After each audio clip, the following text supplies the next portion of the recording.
Hujambo na karibu tena mtazamaji wa The World News. Katika kipindi hiki cha ulimwengu wa siasa bado uko na Adam Hussein. Marekani ilitafuta namna ya kuachana mapambano dhidi ya Yemen. Wachambuzi wa mambo wanasema Israel haitachukua raundi, lazima itarudi nyuma kutokana na namna ambavyo Wahouthi wanapambana katika ardhi yao ya Yemen. Marekani ilianza mashambulizi makubwa ya anga dhidi ya Yemen tangu Machi 15 mwaka huu, ambayo imekuwa operesheni kubwa zaidi ya kijeshi ya Marekani huko Asia Magharibi tangu muhula wa pili wa rais wa Marekani Donald Trump.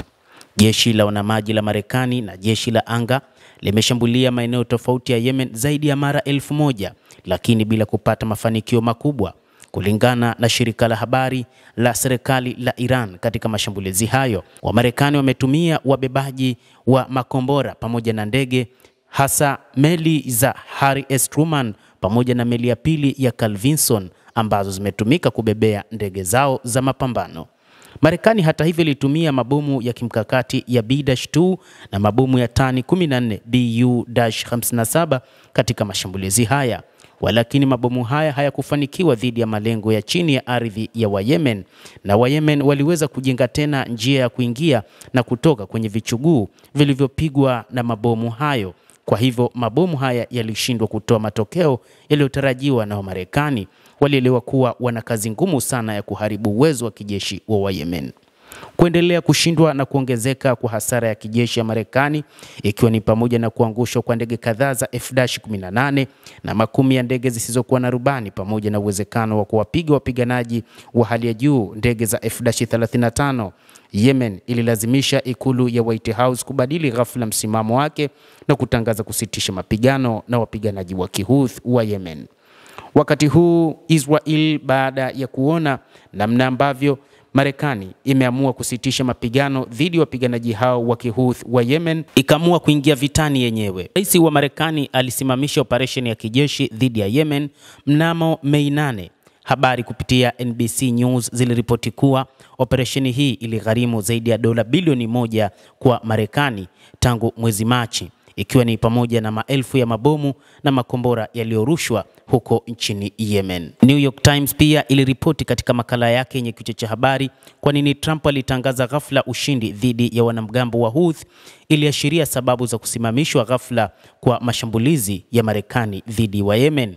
Kwa mujibu wa makala hiyo, mawazo ya msingi ya Trump yalikuwa kwamba anaweza kupata matokeo aliyotarajia ndani ya mwezi mmoja, lakini baada ya kutumia zaidi ya dola bilioni 1 na kupoteza idadi ya ndege za F-18 Super Hornet na ndege zisizokuwa na rubani zilizotengenezwa za MQ-9 Reaper, Trump alipoteza uvumilivu, na sehemu nyingine ya ripoti ikasema kwamba mifumo ya ulinzi wa Yemen ilikuwa karibu kuzigonga ndege za kivita za kisasa za F-16 na F-35 za Marekani. Hivyo Trump aliamua kusitisha mashambulizi dhidi ya Yemen ili kuzuia kashfa zaidi. Kupitia upatanishi wa Oman, Marekani ilitaka Yemen kuacha kugonga meli za Marekani ili wanajeshi wa Marekani nao wakome kushambulia Yemen. Sasa swali ni je, mifumo ya makombora na aina ya upiganaji wa Wahouthi wa Yemen, Israel itaweza kupambana dhidi ya Wahouthi?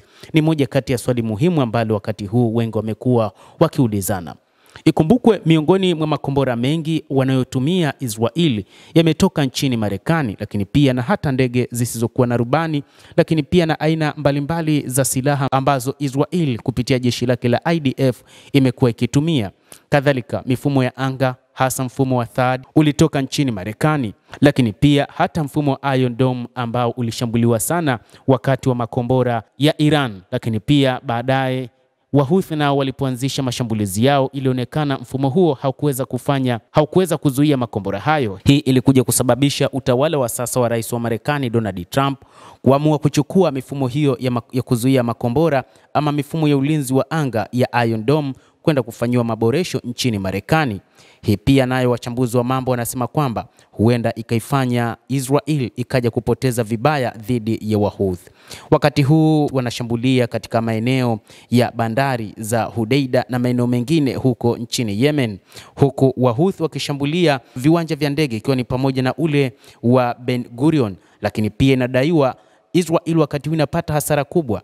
Ndani ya wiki hii Wahouthi walifanya mashambulizi matano ndani ya masaa 36, lakini inadaiwa kwamba ni mashambulizi yaliyoleta hasara kubwa, na inadaiwa kwamba ni wakati ambapo Waziri Mkuu Benjamin Netanyahu pamoja na waziri wake wa ulinzi Israel Katz wanafikiria namna sasa ya kumteka na ama kumuua kabisa kiongozi wa Wahouthi Abdul Malik al-Houthi. Lakini wachambuzi wengi wanasema kwamba Israel ina kazi ngumu ya kuweza kufanya dhidi ya Wahouthi, kwani Wahouthi aina ya mashambulizi yao ambayo si ya mfululizo ni ya kuleta hasara, ndicho ambacho Marekani ilikuja kuwaza na ikaona hakuna njia nyingine isipokuwa tu kusitisha mapigano.